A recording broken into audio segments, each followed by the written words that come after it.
Hey everybody, it is Gina from GinAdmin, and I am back in my own little space after a bit of a lengthy recovery after hip replacement surgery, which I highly recommend if you have that pain and you need it.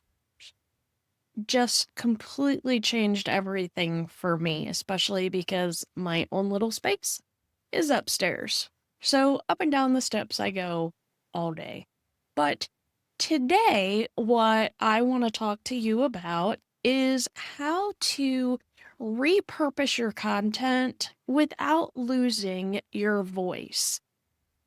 And I know that some of you are repurposing content to save time, but sometimes when we repurpose content, your personality disappears from that content. So I have 5 steps that I use to make sure that that doesn't happen. So you write an amazing blog post. It's full of you, your voice, and your stories, and then you repurpose it. And when you look back at it, your Instagram caption feels weirdly formal, which is so not you. Your LinkedIn caption could literally be from anyone else on LinkedIn that's in your field. And your email newsletter completely lost your normal conversational flow. And this is the trap that a lot of small business owners fall into with repurposing their content. Because, yes, you're being efficient, but in being efficient, sometimes you can strip away what it is that makes people want to work with you. So if you write that amazing blog post that has maybe 5 different ideas in it, instead of trying to squeeze all 5 of those ideas into every single caption, try pulling one idea from the blog post for each platform that you're on. It'll make your captions not super lengthy, and you can keep your personality in there. So, like Instagram, you want to tell stories on Instagram. That's what people are there for. Your LinkedIn, maybe a little bit more professional. Just make sure you keep your voice. And then your email, you want to make sure that you're keeping that personal connection in the body of your email. And of course, if you're on Facebook, quick tip, just a quick one. That's what people are looking for on those different platforms. So it's the same blog, it's in 4 different places, but you're optimizing it for each one of those platforms. Because, for example, the Instagram Gina is super casual.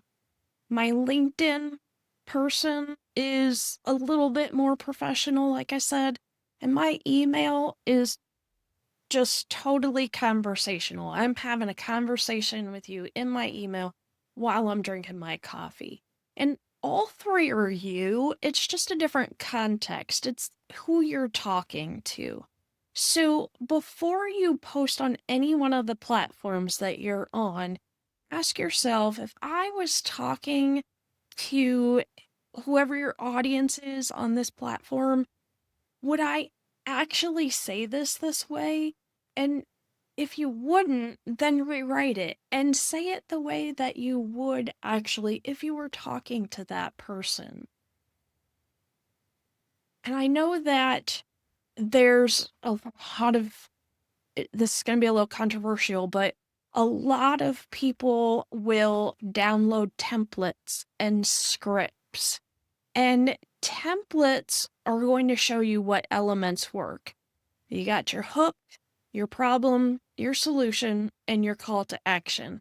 But those templates are training wheels. You want to learn that structure and then take those training wheels off and write it in your own voice, the way that you would actually say it. The template's going to keep you consistent, but your personality is what's going to keep you interesting. All right, then you guys know I love batching, but the key for me in batching is I need to do it with breaks. So I try to not knock out all of my content, and then when I'm repurposing, I try not to do that in one big marathon, because by third hour everything is starting to sound the same and my brain is just pudding and it thinks that it needs even more coffee than what I've already had. So I try to batch in 30-minute sessions, maybe over a couple of days. If you need a little bit longer, try it over the week. Just make sure that those are short enough time frames to finish them before your coffee gets cold, because you really want to make sure that your brain is fresh for each piece. And then my biggest thing that I do, and I learned this a long, long time ago, is before I post anything, I read it to myself and my doggy-o, who has abandoned me this afternoon, but I read it out loud before I publish it. And I think about whether I would actually say the things that I'm reading out loud to my friend over coffee or a colleague over coffee. And if it sounds ridiculous, I know that it's absolutely not ready to post. If I'm tripping over words, not ready to post. So I go back and I find out, where did I disappear? And I fix that part, and then it's ready to publish. So here's my challenge for you this week. I want you to pick just one blog post that you've written and find 3 different angles within that one blog post. And I want you to adapt that one angle for one of the platforms that you're on. Coffee shop it before you publish. Would you say that to a friend over coffee? Complete your framework and your description, and then go brew it and do it.